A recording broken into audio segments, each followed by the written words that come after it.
اپنے مرحوم باپ کی میت میں جو شمس العلماء تھے 2 حج کیے تھے، اور یہ اس گاؤں کا واقعہ ہے جس کے مسلمان مذہبی معاملات میں اپنے کٹر پن میں مشہور ہیں۔ لیکن وہ مذہبی معاملات کیا ہیں؟ ذرا سن لو۔ مقلد اور غیر مقلد کے جھگڑے تو وہاں شروع سے چلے آتے تھے۔ اس دفعہ جو میں وہاں گیا ہوں تو ایک اور جھگڑا سننے میں آیا۔ خود مقلدوں کے ہاں بھی 2 پارٹیاں بن رہی تھیں اور آپس میں سر پھٹول تک نوبت پہنچ گئی۔ دریافت کرنے پر معلوم ہوا کہ ایک عظیم الشان مسئلہ کے اختلاف کی وجہ سے یہ تنازع پیدا ہوا ہے۔ کہیں سے ایک مولوی صاحب تشریف لائے۔ یہ مولوی صاحب بقول ایک گروہ کے بہت بھاری مولوی تھے۔ 3 کوس تک ان کی آواز جاتی تھی۔ انہوں نے مسئلہ بیان کیا کہ مسجد کی شان رسول اللہ کی شان سے بڑی ہے، کیونکہ رسول صلی اللہ علیہ وآلہ وسلم خود مسجد میں چل کر آئے تھے اور مسجد کبھی ان کے پاس چل کر نہیں جاتی تھی۔ گاؤں کے مولوی صاحب کو اس سے اختلاف تھا۔ وہ رسول صلی اللہ علیہ وآلہ وسلم کی شان کو مسجد کی شان سے بڑا سمجھتے تھے۔ پھر کیا تھا، 2 پارٹیاں بن گئیں، باہمی جھگڑے ہوئے، لڑائیاں ہوئیں، مقدمہ بازی تک نوبت پہنچی۔ قریب سال بھر ہو گیا یہ آگ آگے ہی آگے بڑھتی جا رہی ہے اور ہر فریق اسے مسائی حسنہ کو جہاد عظیم قرار دے رہا ہے۔ اسی باہمی تشدد اور انتشار کا نتیجہ ہے کہ کھیت ویران ہو رہے ہیں، فصلیں تباہ ہو چکی ہیں، زمین کا بیشتر حصہ سکھوں کے قبضے میں چلا گیا ہے، بقایا رہن رکھا ہوا ہے۔ کچھ عرصہ کے بعد تم دیکھو گے کہ سکھ تمام گاؤں کے مالک بن جائیں گے اور یہ دیندار مسلمان ان کے مزارے ہو جائیں گے۔ اس پر مولوی صاحب انہیں مبارکباد دیں گے کہ انہوں نے یہاں کی زمین بیچ کر بہشت میں مکان خرید لیا، اس لیے یہ سودا خسارے کا نہیں۔ تم کہو گے یہ تو جوہلا کی باتیں ہیں، لیکن تمہیں وہ خطبہ جمعہ بھی تو یاد ہوگا جو شہر کی جامع مسجد میں شبان المعظم کے مبارک مہینے کی تقریب پر تم نے خود سنا تھا۔ جناب خطیب نے، جو خدا کے فضل سے دیوبند کے فارغ التحصیل مولوی صاحب ہیں اور جن کے پاس اپنے بیان کی تائید میں سینکڑوں حوالے بھی موجود تھے، یہی فرمایا تھا نہ کہ شب بارات ایک ایسی رات ہے جس میں اللہ تعالیٰ پکار پکار کر کہتا ہے، میرے بندے مجھ سے جو جی میں آئے مانگے میں ہر ایک کی طلب کو پورا کروں گا۔ لہذا جس شخص نے اس رات میں 50 نفل پڑھ کر مغفرت کی دعا مانگ لی، اس کی نجات کا اللہ تعالیٰ خود ذمہ دار ہے۔ اس کے بعد تمہیں یاد ہوگا کہ مولوی صاحب کی آنکھوں میں آنسو بھر آئے اور انہوں نے فرمایا تھا کہ رحمت خداوندی کے اس بحر زخار میں ہر ایک کا حصہ برابر ہوگا، لیکن اس سوختہ بخت اس سے محروم رہ جائے گا۔ لوگوں کی آنکھیں اوپر کو اٹھی کہ معلوم کریں وہ کون بد نصیب ہوگا جو ابر رحمت کی ایسی گوہر باری سے فیض یاب نہ ہو سکے گا۔ مولوی صاحب نے فرمایا کہ ہاں، ایک اور، صرف ایک شخص اس رحمت سے محروم رہ جائے گا، یعنی وہ جس کا پاجامہ اس کے ٹخنوں سے نیچے ہوگا۔ یہ تو سلیم جوہلا کی باتیں نہ تھیں اور نہ ہی مولوی صاحب یہ کچھ اپنی طرف سے بیان کر رہے تھے، انہیں یہ سب کچھ عین اسلام کہہ کر پڑھایا گیا تھا اور وہ اسی کو عین اسلام سمجھ کر آگے پہنچا رہے تھے۔ ہاں، تو میں تمہیں رضیہ بی بی کی بپتا کی داستان سنا رہا تھا، اور ایک رضیہ ہی پر کیا موقوف ہے، ذرا اپنے گرد و پیش نظر دوڑاؤ اور دیکھو کہ اس قسم کے کتنے واقعات ہر روز تمہارے سامنے سے گزر جاتے ہیں۔ سو عزیزم، جس سوسائٹی کا نظام یہ ہو، اس کے متعلق یہ سوال اٹھانا کہ ان کی نمازیں اور ان کے روزے، ان کی زکوٰۃ اور ان کے حج، یعنی ان کے اعمال حسنہ، وہ نتائج کیوں نہیں پیدا کرتے جو ہونے چاہیے تھے؟ کچھ تعجب انگیز نہیں سلیم، میں پھر کہتا ہوں، اور تم اسے غور سے سمجھنے کی کوشش کرو کہ اسلام ایک نظام زندگی ہے۔ دنیا کے مذاہب جن میں انسانی تصرفات ہو چکے ہیں، مذہب کو محض انفرادی نجات کا ذریعہ سمجھتے ہیں، لیکن اسلام ایک ایسا معاشرہ سوسائٹی قائم کرنا چاہتا ہے جو نوع انسانیت کی ربوبیت یعنی پرورش کا ذمہ لے۔ اس مقصد عظیم کے لیے اسلام ہر عبد مومن کو اس کارگاہ حیات کی عظیم الشان مشینری کا اہم اور کارآمد پرزہ قرار دیتا ہے، جس کی ہر حرکت اور جنبش کا اثر تمام مشینری پر پڑتا ہے۔ اگر ہر پرزہ اپنی اپنی جگہ صالح، محکم اور درست ہے تو اس کا فطری نتیجہ یہ ہے کہ مشینری بھی ایک ضبط و ربط کے ماتحت چلے اور اس کا جیتا جاگتا نتیجہ گھڑی کے ڈائل کی طرح سامنے آ جائے۔ لیکن اگر یہ پرزے الگ الگ پڑے رہیں تو خواہ ان میں سے ہر ایک پرزہ الماس ہو یا یاقوت کا کیوں نہ ہو، مشینری بیکار ہو جائے گی۔ آج ہماری مشینری بیکار ہو رہی ہے اور یہ نتیجہ ہے اس عملی رہبانیت کا جو مسلمانوں کے عقائد و اعمال میں سرایت کر چکی ہے۔ سلیم، غور سے قرآن کریم کا مطالعہ کرو تو تم پر یہ حقیقت بے نقاب ہو جائے گی کہ کسی قوم پر ذلت و مسکنت اور افلاس و نکبت کا چھا جانا اور پھر اس قوم کا اس حالت پر مطمئن ہو جانا خدا کا غضب ہے، اللہ کا عذاب ہے، اور یہ تو تم سمجھتے ہی ہو کہ ایک مغضوب علیہ قوم محض بے روح نمازوں اور رسمی روزوں کے بل بوتے پر اپنے آپ کو منم علیہ قرار نہیں دے سکتی۔ جب اللہ کا وعدہ ہے کہ وہ ایمان اور عمل صالح سے استخلاف فی الارض کی زندگی عطا کرے گا تو ظاہر ہے کہ جس ایمان و عمل کا نتیجہ شوکت و عظمت، تمکن و استخلاف نہیں یا اس حالت کی طرف رفتہ رفتہ نہیں لیے جا رہے، وہ ایمان اور وہ عمل صالح نہیں ہو سکتا۔ اس کے سوا تم کسی اور نتیجے تک پہنچ ہی نہیں سکتے۔ کیوں؟ اللہ کے وعدے تو بہرحال سچے ہیں اور اس کا قانون اٹل۔ سلیم، ذرا انسانیت کے معراج کبریٰ یعنی دور رسالت کی تاریخ پر نگاہ ڈالو۔ وہ کون سا خاص پروگرام تھا جسے کانفرنسوں اور انجمنوں نے مرتب کر کے قوم کے سامنے رکھا تھا؟ یہی نماز، روزہ، حج، زکوٰۃ ہی تو تھا جس نے چند سال کے عرصے میں نہ صرف اس قوم کی تمدنی، اخلاقی اور معاشرتی حالت ہی میں انقلاب پیدا کر دیا بلکہ ان کی معاشی اور اقتصادی زندگی کی بھی کایا پلٹ دی، اور کھجوروں کے ستو کھا کر گزارا کرنے والی قوم کیسر و کسریٰ کی سلطنتوں کی وارث بن گئی۔ ان ہی سیدھے سادے اعمال نے ان کے اندر وہ انقلاب پیدا کر دیا جو ایک مرد مومن کی نگاہ میں تقدیریں بدل دینے والی قوت پیدا کر دیتا ہے۔ یہ اس لیے کہ یہ تمام اعمال در حقیقت مختلف اجزاء تھے اس پروگرام کے، جس کا عنوان یعنی مقصود آخر قرآن کے پہلے 4 الفاظ پر مشتمل ہے، یعنی الحمدللہ رب العالمین، وجہ ستائش اللہ کا وہ پروگرام نظام ہے جو دنیا میں خدا کی ربوبیت عامہ، نوع انسان کی پرورش و تربیت کا مظہر ہے۔ لہذا جو اعمال اس نظام کے قیام کا ذریعہ نہیں بنتے وہ بے روح رسموں سے زیادہ کچھ نہیں ہوتے۔ سلیم، ایک مرتبہ اس حقیقت کو پھر سمجھ لو کہ میرا مقصد یہ نہیں کہ اعمال اسلامی کا محاصل محض اسی دنیا کی فلاح و کامیابی، غلبہ و تسلط ہے، ہرگز نہیں۔ اگر ایسا ہو تو پھر خدا کی بادشاہت اور فرعون کی حکومت میں فرق کیا ہوا؟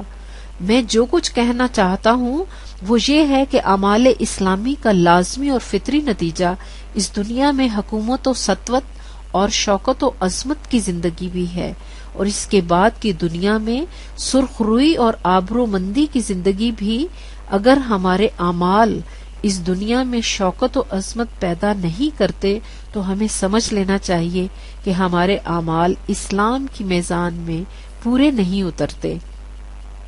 سلیم، تم پوچھتے ہو کہ بالآخر یہ عذاب کی زندگی ہم پر مسلط کیوں ہو گئی؟ حیران ہوں کہ تم اب تک اتنی سی بات بھی نہ سمجھ سکے۔ اس سے تم متفق ہو گئے کہ قرآن کا مقصد لوگوں کو تمام خود ساختہ سلاسل و اغلال سے آزاد کر کے ان سے صرف قانون خداوندی کی اطاعت کرانا تھا۔ لیکن سلیم، تم ذرا اپنی تاریخ کے اوراق الٹ کر دیکھو. جس انسانی استبداد کو مٹانے کے لیے اسلام آیا تھا، کن کن شاہ راہوں سے وہی استبداد امت پر مسلط کیا گیا، اور قیامت یہ کہ اس استبداد کا تسلط بیشتر مذہب کی آڑ میں ہوا، اور ہر وہ توق جسے اتار پھینکنے کے لیے قرآن آیا تھا اسے عین اسلامی بنا کر مسلمانوں کے گلے میں ڈال دیا گیا. تم سمجھتے ہو کہ خدا کی میزان میں یہ جرم کچھ ایسا کم وزنی تھا کہ یوں ہی معاف کر دیا جاتا؟ میں گزشتہ جن جرائم کی پاداش میں ذلت و مسکنت کے عذاب میں گرفتار ہوئی تھیں، کیا وہ اسی قسم کے جرائم نہ تھے؟ کیا تم سمجھتے ہو کہ فطرت کسی کی سوتیلی ماں ہے کہ وہ ایک بچے کے ساتھ ایک قسم کا اور دوسرے کے ساتھ دوسری قسم کا سلوک کرے گی؟ اس کے قانون اٹل ہیں اور ان کا ہر ایک پر یکساں طور سے اطلاق ہوتا ہے. پہلوں نے یہی کچھ کیا تو ان پر عذاب آیا، جب مسلمانوں نے بھی وہی کچھ کیا تو ان پر عذاب کیوں نہ آتا؟ ان پر تو بلکہ اور بھی زیادہ سختی سے عذاب آنا چاہیے تھا کہ ان کے پاس قانون خداوندی کا ضابطہ اپنی اصلی اور مکمل شکل میں رہنمائی کے لیے موجود تھا، لیکن انہوں نے اسے پسے پش ڈال دیا. کیا اس کی سزا اس سے کچھ مختلف ہونی چاہیے؟ انہیں وراثت کتاب کے لیے منتخب کیا گیا، نوع انسان کے لیے بہترین امت قرار دیا گیا، لیکن سب ایمان و عمل کے بدلے میں، نہ صرف نام رکھوانے کے عوض. اس کے باوجود تم پوچھتے ہو کہ اس قوم پر خدا کا عذاب کیوں مسلط ہوا؟ سلیم، اخوت و مساوات، حریت و وحدت انسانی، جماعتی زندگی، مرکزیت، اطاعت، فرد کا ملت کے لیے سب کچھ کرنا اور ملت کا افراد کی ربوبیت کا سامان فراہم کرنا، یہ تھی نظام حقیقی کی خصوصیات. تم دیکھتے ہو کہ مسلمان اس منشاء الہی کو کب سے بھولے ہوئے ہیں.